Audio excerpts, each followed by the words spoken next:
25 ವರ್ಷಗಳ ಹಿಂದೆ ಆಕಸ್ಮಿಕವಾಗಿ ಬಳ್ಳಾರಿಯಿಂದ ಹಿಮಾಚಲ ಪ್ರದೇಶಕ್ಕೆ ಹೋಗಿದ್ದ ಸಾಕಮ್ಮ ಈಗ ಮರಳಿ ಬಳ್ಳಾರಿಗೆ ಬಂದಿರುವಂಥದ್ದು ತಾವು ದೃಷ್ಟಿಯಲ್ಲಿ ಕೂಡ ಗಮನಿಸಬಹುದು. ಅಂದರೆ 25 ವರ್ಷಗಳ ಹಿಂದೆ ಹೊಸಪೇಟೆಯಿಂದ ಅವರು ಆಕಸ್ಮಿಕವಾಗಿ ರೈಲ್ವೆಯನ್ನು ಹತ್ಕೊಂಡು ಹಿಮಾಚಲ ಪ್ರದೇಶಕ್ಕೆ ಹೋಗಿರ್ತಾರೆ. ಆ ಸಮಯದಲ್ಲಿ ಇಲ್ಲಿ ಇರ್ತಕ್ಕಂಥ ಕುಟುಂಬಸ್ಥರು ಕೂಡ ಅವರು ಸಿಗಲಿಲ್ಲ ಅನ್ನೋ ಆತಂಕ ಕೂಡ ಇರುತ್ತೆ. ಒಂದು ಕಡೆ ಅಮ್ಮ ಸತ್ತು ತೀರ್ ಹೋದರು ಅನ್ನೋ ನಿಟ್ಟಿನಲ್ಲಿ ಕೂಡ ಸ್ಥಿತಿ ಕಾರ್ಯ ಕೂಡ ಮಾಡಿದರು. ಆದರೆ ಈಗ ಅದೃಷ್ಟವಶಾತ್ ಅವರು ಅಧಿಕಾರಿಗಳ ಒಂದು ಶ್ರಮ ಅಂತ ಹೇಳ್ಬೋದು. ಅಂದರೆ ಇಲ್ಲಿ ಬಳ್ಳಾರಿಯ ಜಿಲ್ಲಾಧಿಕಾರಿಗಳಾಗಿರ್ಬೋದು ಮತ್ತು ಮಂಡ್ಯ ಜಿಲ್ಲಾಧಿಕಾರಿ ಆಗಿರ್ಬೋದು, ಇಬ್ಬರು ಜಿಲ್ಲಾಧಿಕಾರಿಗಳ ಒಂದು ಪರಿಶ್ರಮ ಜೊತೆಗೆ ಇಲ್ಲಿರ್ತಕ್ಕಂಥ ಸಮಾಜ ಕಲ್ಯಾಣ ಇಲಾಖೆಯ ಪರಿಶ್ರಮ ಜೊತೆಗೆ ಸರ್ಕಾರದ ಒಂದು ರೀತಿ ಶ್ರಮದಿಂದಾಗಿ ಈಗ ಮರಳಿ ಸಾಕಮ್ಮ ಅವರು ಬಳ್ಳಾರಿಗೆ ತಮ್ಮ ಕುಟುಂಬದ ಮಡಲಿಗೆ ಸೇರುವಂಥದ್ದು.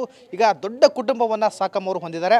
ಈಗ ಯಾಕಂದರೆ 25 ವರ್ಷಗಳ ಬಳಿಕ ಮರಳಿ ಈಗ ಬಂದಿರುವಂಥದ್ದು. ಈಗ ನೋಡ್ತಾ ಇರ್ಬೋದು, ಇದು ಸಾಕಮ್ಮನ ಕುಟುಂಬ. ಇದು ಮಕ್ಕಳಿದ್ದಾರೆ, ಮೊಮ್ಮಕ್ಕಳಿದ್ದಾರೆ, ಮರಿಮೊಮ್ಮಕ್ಕಳಿದ್ದಾರೆ. ಅಂದರೆ ಇಷ್ಟು ದೊಡ್ಡ ಕುಟುಂಬವನ್ನು ಬಿಟ್ಟು ಆಕಸ್ಮಿಕವಾಗಿ ಹಿಮಾಚಲ ಪ್ರದೇಶಕ್ಕೆ ಹೋಗಿದ್ರು. ಅಲ್ಲಿ ಅನಾಥ ರೀತಿಯೊಳಗೆ ಬದುಕ್ತಾ ಇದ್ದರು. ಈಗ ಅಧಿಕಾರಿಗಳ ಒಂದು ಶ್ರಮದಿಂದ ಮರಳಿ ಬಳ್ಳಾರಿಗೆ ತಮ್ಮ ಕುಟುಂಬವನ್ನು ಸಾಕಮ್ಮ ಸೇರುವಂಥದ್ದು. ಈಗ ನಾವು ಕುಟುಂಬಸ್ಥರು ಕೂಡ ಮಾತಾಡ್ತೀರಿ, ಅಂದರೆ ಅವರ ಮಕ್ಕಳನ್ನು ಕೂಡ ಮಾತಾಡಿಸುವಂಥ ಪ್ರಯತ್ನ ಕೂಡ ಮಾಡ್ತೀನಿ.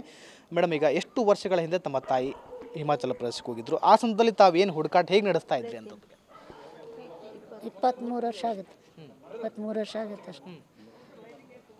ಅವ್ರು ಹುಡುಕಿದ್ರಮ್ಮ? ಹುಡುಕ್ಯಾರ ಸರ್. ನಮ್ಗೆ ನಾವು ಸಣ್ಣವ್ರೇನೋ ನಮ್ಗೆ ಏನು ಗೊತ್ತಿಲ್ಲ, ಹುಡುಕ್ಯಾಡ್ಯಾರ. 23 ವರ್ಷ ಆಗುತ್ತೆ ನೋಡಿ ಸರ್.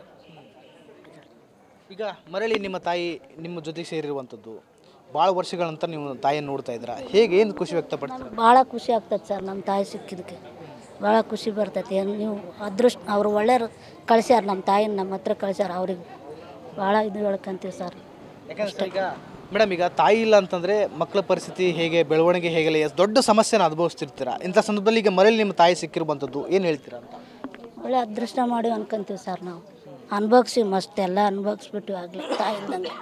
ಇವಾಗ ಸಿಕ್ಕೇಳಂದ್ರೆ ನಮ್ಗೆ ಭಾಳ ಅದೃಷ್ಟ ಬಂತೆ ಅಷ್ಟೇ ನೋಡಿ. ಸಾವು ಹೇಳಕ್ಕೆ ನಮಗಿಲ್ಲ. ಈಗ ಅವರ ಸಾಕಮ್ಮರವಾದ ಸಹೋದರಿ ಇದ್ದಾರೆ, ಅವ್ರನ್ನ ಕೂಡ ಮಾತಾಡ್ಸಂತ್ರಿ.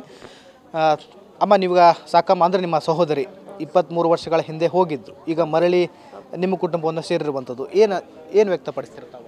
ನಮಗೆ ತುಂಬ ಖುಷಿ ಆಯ್ತು ಸರ್, ನಮ್ಮ ತಂಗಿ ಬಂದಿರೋದು ಸರ್. ಭಾಳ ಚಲೋ ಆಯ್ತು ಬಂದಿರೋದು. ಎಲ್ಲ ಯಾರು ಕರ್ಕೊಂಬಂದವ್ರು ಪುಣ್ಯ ಬರಲಿ ಅವರಿಗೆ ನಾವು ಕೈ ಮುಗಿಬೇಕು ಸರ್. ಅವ್ರು ಕರ್ಕೊಂಬಂದಾರ. ಅಂದರೆ ಅವ್ರಿಗೆ 23 ವರ್ಷಗಳ ಹಿಂದೆ ಹೋಗಿದ್ರು, ನೀವು ಹುಡ್ಕುವಂಥ ಪ್ರಯತ್ನ ಮಾಡಿದ್ರಿಲ್ಲ? ಹುಡುಕಿ ಬಂದ್ವಿ ಸರ್, ಮತ್ತು ಸಿಗಲೇ ಇಲ್ಲ, ಕೈ ಬಿಟ್ಬಿಟ್ರಿ ಸರ್ ಅಷ್ಟೇ. ಅದೇಮ್ಮ ಮತ್ತು ಹಿಂಗೆ ಪುಣ್ಯವಾಯ್ತು ನಮಗೆಲ್ಲ ನೋಡೋಕೆ, ಮತ್ತು ನಮಗೆ ಸಿಕ್ಕಿದಾಳೆ ಸರ್. ನಮ್ಮ ಪುಣ್ಯವ ಅನಿಸ್ಕೋಬೇಕು. ಮಾಡಿದ್ವಿ ಸರ್. ಮಾಡ್ಯಾರ ಮಕ್ಕಳು ನಮ್ಮ ಕುಲಸ್ಥರು ಕರ್ಕೊಂಡು ಮಾಡಿದ್ರು ಸರ್ ಅದನ್ನು.